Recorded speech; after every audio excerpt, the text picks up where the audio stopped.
Kui ma õppisin seminaris, siis enne jõule kirjutasime erinevatele inimestele enne jõule postkaarte, soovisime häid jõule kõikidele ja mäletan, et ükskord no, meile ka vastasid inimesed, kirjutasid meile, midagi soovisid. Mäletan, kuidas ükskord sain postkaardi teisest seminaristist, kes kirjutas mulle midagi niisugust. Muidugi soovin häid jõule ja soovin, et see soojus ja rõõm, mis tuleb Jeesuse Kristuse sündimisest ja nii edasi. Hakkasin mõtlema, kas tõesti ma tunnen seda soojust, seda rõõmu või see pigem mingi formaalsus, nagu soovime inimestele palju õnne sünnipäevaks ja tegelikult mitte midagi ei tunne. Väga suur soov ja praegu ka on niisugune soov, et see ei oleks formaalsus, et me tunneksime seda, millest me kirjutame nendest postkaartidest.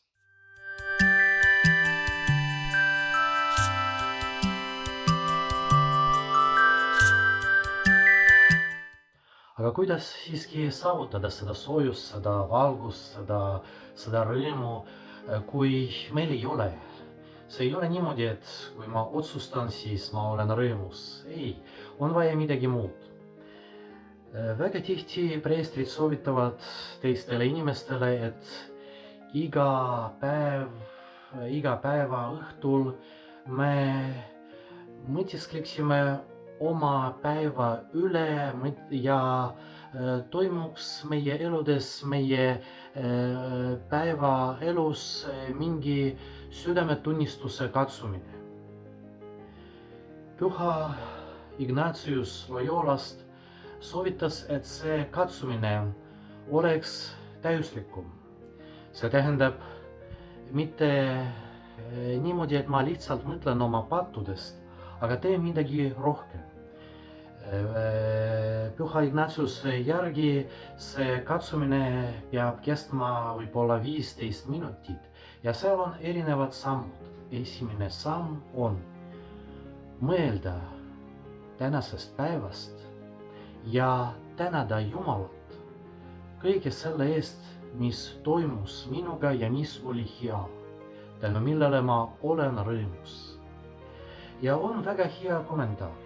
Kui ma püüan seda teha ja ma soovitan just teha aeg-ajalt vähemalt seda katsumust, Püha Ignatiuse südametunnistuse katsumust, sellest võiks lugeda ka kuskil internetist, mõelda headest sündmustest.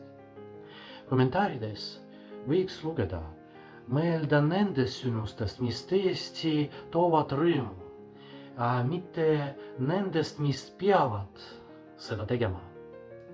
Kui ma tõesti tunnen, et ma olen rõõmus ja õnnelik, mitte sellepärast, et see peab niimoodi olema, aga sellepärast, et see on niimoodi.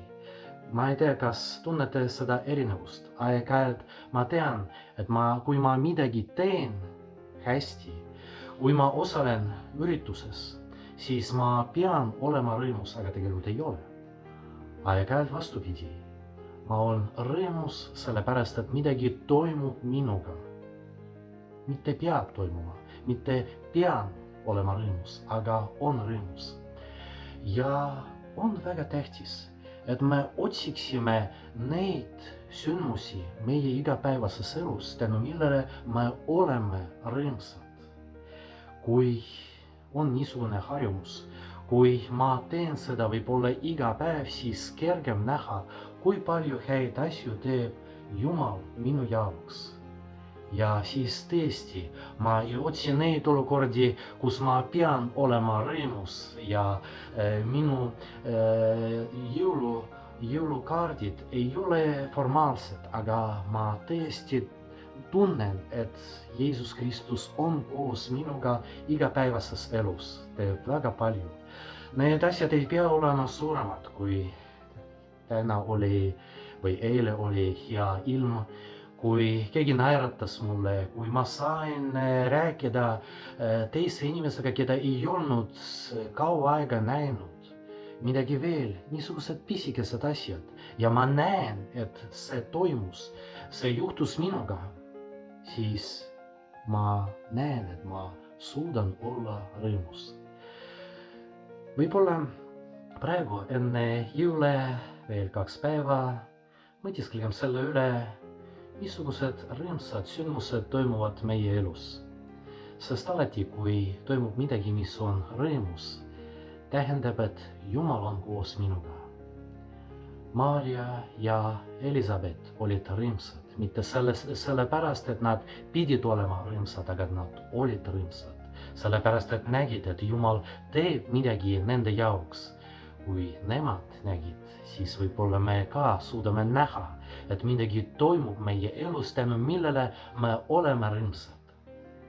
Sellest võib-olla räägime ka edasi, sest ma tunnen, et me vajame seda, vajame näha, kui palju häid asju teeb Jumal meie jaoks. Ja soovitan teile nendel viimastel päevadel olla rõõmsad. Aga just sellepärast, et te näete, et Jumal on koos teiega ja midagi teeb teie jaoks.